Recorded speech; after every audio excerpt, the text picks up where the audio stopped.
But he was also a guy who led a double life.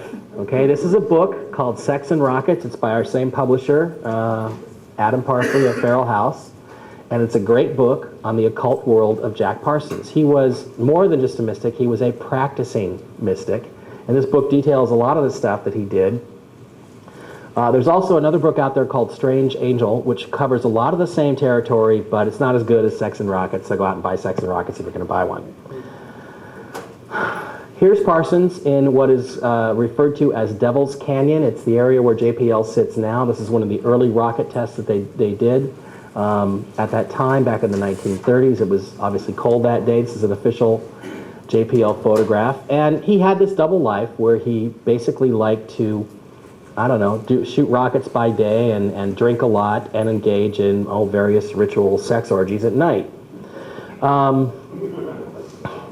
This is a recreation or an image from the actual, what is considered the founding of the Jet Propulsion Laboratory.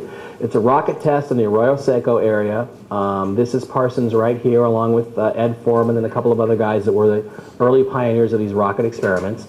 And this rocket test took place on Halloween in 1936, I believe. So it was October 31st, 1936, and every Halloween at JPL, they trot out what they call the nativity scene, which is basically a recreation of this very, this original rocket test that founded the Jet Propulsion Laboratory. It was the first test that was successful enough.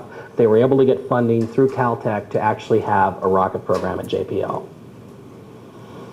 Now, Parsons apparently was not satisfied with simply blowing stuff up and building rockets. As he progressed through his time at the Jet Propulsion Laboratory, or what at the time it was called Galset, the Galset Lab, he ran into this fellow. This is a guy named Alistair Crowley. He once called himself the wickedest man in the world, and as you can see, he's dressed himself up in full 33rd degree Scottish Rite garb. He was a Satanist, some people say. Others say he was just an occultist or a mystic. I don't know enough about him, except that I know Jimmy Page really liked him from Led Zeppelin, so a lot of Led Zeppelin's music is based on some of his ideas.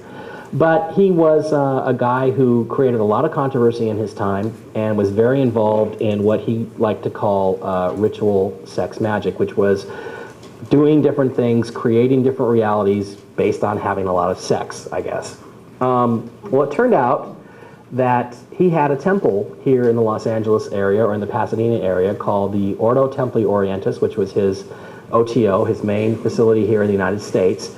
And Jack Parsons joined up this particular temple. Here is a picture of Parsons, actually, a color picture of him, actually at the entrance to his Pasadena mansion, which became the home base for the temple.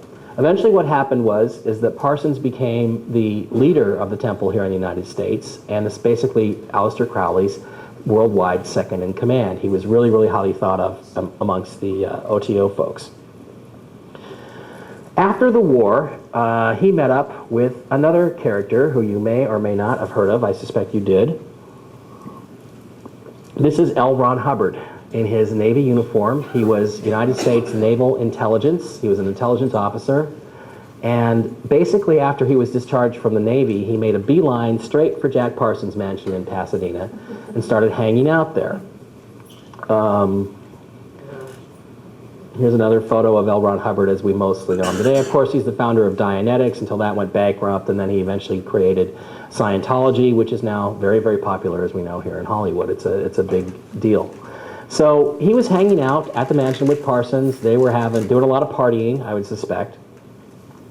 But what happened is that at some point Parsons became dissatisfied with simply engaging in these rituals and so forth and not really doing much with it. Several times the police were called. He convinced them he was a reputable rocket scientist and nothing strange was going on at his house. And then he met this woman. This is Marjorie Cameron. Now, I do not know, but I suspect that she is related to the film director James Cameron. I don't know how, I don't know, I haven't been able to prove that yet, but it's one of the things that's on my list, my to-do list of digging into, her background and his background and seeing where they might have actually intersected. Marjorie Cameron is a very interesting woman too, because she worked as a secretary for the chairman of the Joint Chiefs of Staff in 1946. And what she did is she quit her job and then headed directly to Pasadena to the Parsons mansion, almost as if somebody had sent her there. Well, what had been going on is that Parsons had been out. This is another picture of her. She was red-haired and green-eyed. That's what Parsons said he was looking for. Parsons had been out in the desert and spent, I think, 11 days out in the desert doing various meditations and incantations, trying to find what he called an elemental, a woman with red hair and green eyes, who he could work his thelemic sex magic with and create a moonchild, which is one of Crowley's concepts. Here they are, the two of them, Parsons and Cameron together. I think this is in 1947 or 48. Now, what they engaged in was something similar to a series of rites that had been first done back in the 1500s by a guy named Dr. John Dee. Now, John Dee was the Queen's conjurer. He was Queen Elizabeth's royal astrologer. He was a mathematical expert. He did a lot of work on navigation of ships so that they could move from one place to another.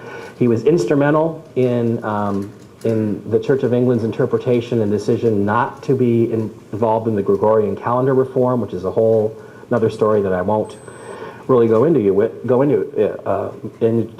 today. But John Dee, at one point in his life, became dissatisfied with his career and hooked up with a guy named Edward Kelly, who was also known as Edward Talbot. Now, what Edward Talbot did was he claimed to be in contact with angels, and these angels were giving him information, and it was in an angelic language. There literally is an entire alphabet that these two guys created that is in this, quote, angelic language. It's a series of really odd runic symbols and so forth. And the purpose of this was to basically become closer to God and communicate with angels through these different methods and incantations and rituals that they did. This is one of the glyph symbols that John Dee created for himself out of the angelic language. It bears, to my mind, a real interesting similarity to the actual Mercury space program official symbol. Pretty close, it's not an exact match. But keep in mind that this symbol, too, is supposed to really represent the alchemical concept of Mercury, or not necessarily the element Mercury. So it's very interesting, just sort of intriguing little similarity to me. So what they were trying to do is recreate these rituals that Dee and Kelly had taken part in back in the 1500s. Now, that involved using incantations and raising, basically, Osiris. They were trying to communicate with Osiris. It was through the power of Osiris. It was a magic called Enochian magic. And they were trying to create this moonchild. Now, what is the moonchild? It's a very, very weird concept today, and it seems strange to me that anybody would try to do this.